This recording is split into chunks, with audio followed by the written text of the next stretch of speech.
దీపలక్ష్మి. సుసంపన్నమైన చంద్రగిరి రాజ్యానికి రాజు సురేంద్రవర్మ. ఆయన భార్య రత్నప్రభాదేవి అద్భుత సౌందర్య రాశి. ఆమె అంటే రాజుకు అమితమైన అభిమానం. ఒకనాడు విదేశీ వర్తకులు కొందరు రాజ్యదర్శనానికి వచ్చి ఆయనకు కొన్ని అపూర్వ వజ్రాలను బహుకరించారు. ఆ వజ్రాలను హారంలో పొదిగి రాణిగారికి పుట్టినరోజు కానుకగా ఇవ్వాలని రాజుకు కోరిక కలిగింది. రాజ్యంలో పేరుమోసిన స్వర్ణకారులను పిలిపించాడు. హారాల నమూనాలను చూపమన్నాడు. వాళ్ళు చూపిన నమూనాలను పరిశీలించి వాటిలో ఉత్తమంగా ఉన్న దానిని ఎంపిక చేసి వజ్రాల హారంలో తయారు చేయమన్నాడు. స్వర్ణకారులు అదే పనిగా పూనుకుని వారంలోగా వజ్రాలు పొదిగిన ఒక చక్కని హారాన్ని తయారు చేశారు. దానిని చూసిన రాజు రాణి పరమానందం చెందారు. రాణిగారి ఆనందానికైతే హద్దులు లేకుండా పోయింది. జన్మదిన వేడుకల్లో తొలిసారిగా హారాన్ని ధరించిన ఆమె ఆ తరువాత దానిని తీసి పక్కన పెట్టడానికి కూడా ఇష్టపడేది కాదు.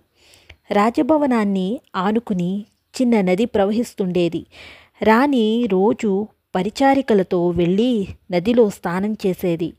ఒకనాడు ఆమె ఎప్పటిలాగానే నదీ స్నానానికి వెళ్ళి వజ్రాల కంఠహారాన్ని తీసి దుస్తులతో పాటు గట్టున ఉంచి స్నానఘట్టంలోకి దిగింది.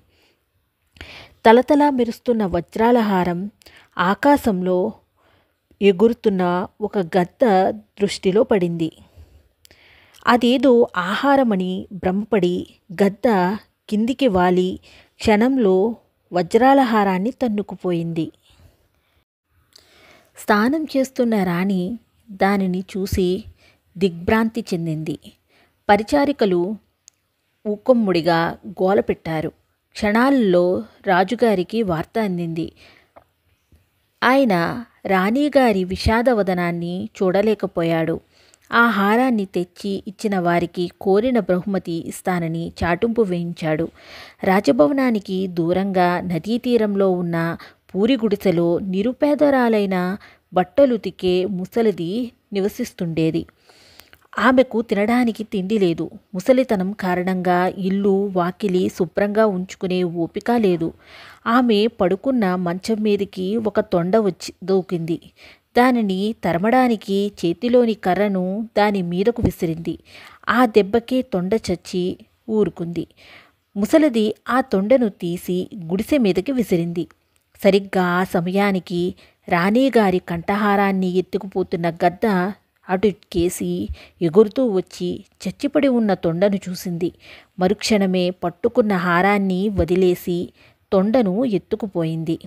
దబీమని పడ్డ శబ్దం వినిపించడంతో వెలుపలికి వచ్చిన ముసలిది కప్పు మీద ఏదో మెరుస్తుని కనిపించడంతో మెల్లగా కప్పుపైకి ఎక్కి చూసింది. తలతలా మెరుస్తున్న వజ్రాల హారం. దానిని జాగ్రత్తగా కిందకు తెచ్చిన ముసలిది అది రాజభవనానికి చెందిన ఆభరణమే అయి ఉంటుందని ఊహించింది. దానిని ఇంట్లో భద్రంగా దాచి ఆ రోజు ఉతికిన బట్టలు ఇవ్వడానికి నగరంలోకి వెళ్ళింది. అప్పుడు ఆమెకు రాణిగారి వజ్రాల హారాన్ని గద్ద తన్నుకుపోవడం, దాన్ని కనిపెట్టి తెచ్చిన వారికి కోరిన కోరిక బహుమతి ఇస్తానని రాజు ప్రకటించడం తెలియవచ్చింది. ఇంటికి వచ్చిన ముసలిది ఆ హారాన్ని ఒక గుడ్డలో మడిచి దుస్తుల్లో భద్రంగా దాచుకొని రాజభవనం దగ్గరికెళ్ళి రాజును చూడాలన్నది. తన దర్శనానికి ఎవరు వచ్చినా అనుమతించమని రాజు ఆజ్ఞాపించి ఉండడంతో రాజుభటులు ఆమెను లోపలికి వెళ్ళనిచ్చారు. ముసలిది రాజుకు నమస్కరించి, మహారాజా, రాణిగారి విలువైన వజ్రాల హారం పోయినట్టు విన్నాను అన్నది. అవును అన్నట్టు రాజు తల ఊపాడు. దానిని తెచ్చి ఇచ్చిన వారికి కోరినది ఇస్తానని తమరు ప్రకటించారు కదా, ఆ మాట మీదే నిలుస్తారా అని అడిగింది ముసలిది. తప్పకుండా అన్నాడు రాజు. ఈ ముసలిది ఏమి అడుగుతుందో అని ఆలోచిస్తూ, ఇదిగో మీ హారం అంటూ ముసలిది దుస్తుల్లో దాచిన హారాన్ని తీసి రాజు ముందు ఉంచి అది తనకు ఎలా లభించిందో వివరించి, ఇప్పుడు నేను అడిగినది మీరు ఇవ్వగలరా అని అడిగింది. రాజు వెంటనే సమాధానం చెప్పకుండా కొంతసేపు మౌనం వహించాడు. ముసలిదాని కోరిక ఏమై ఉంటుందా అని సభలోని వారందరూ నిశ్శబ్దంగా ఎదురుచూడసాగారు. రాజు ఆమె కేసి చూస్తూ అడుగు అన్నట్టు తల పంకించాడు. మహారాజా, మరో 5 రోజుల్లో దీపావళి రానున్నది. దీపావళి నాటి రాత్రి నేను తప్ప రాజ్యంలో మరెవ్వరూ దీపాలు వెలిగించరాదని ఆజ్ఞాపించు. రాజభవనంలో సైతం ఒక్క దీపం కూడా వెలగకూడదు. అదే నా కోరిక అన్నది ముసలిది దృఢమైన కంఠస్వరంతో. విపరీతమైన ఆ కోరిక విని రాజు ఒక్క క్షణం నిశ్చేష్టుడయ్యాడు. ఆ తరువాత ముసలిది మరేదో కోరుకోలేదు గదా అని నిట్టూర్చాడు. ఆడిన మాట తప్పడం భావ్యం కాదు గనక ఆమె కోరిన విధంగా రాజ్యంలో చాటింపు వేయించాడు.